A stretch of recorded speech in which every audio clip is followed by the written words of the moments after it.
I'm a night owl. Now that I have kids, I'm not, but like, you know, I just work. Yes. What did you do with Jeff?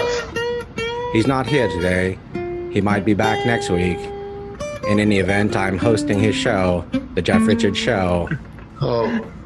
Encapsulate a number of different phenomena. It really studies how things work on a fundamental level, on a molecular level. What is the underlying mechanism that governs a phenomena? You know.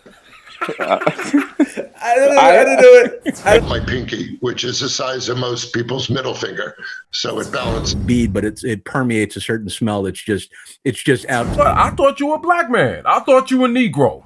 I thought you were at least a Moor or. Love them enough to actually eat their flesh if I'm a zombie, but I shades of darkness. Like how water is illustrated through art is a fascinating phenomenon.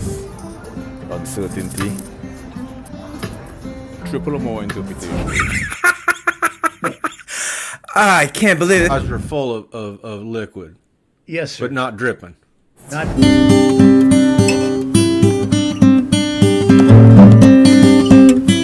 Like a manual mower, but for vacuums with no power. Does that make sense? Right. I don't know if it is.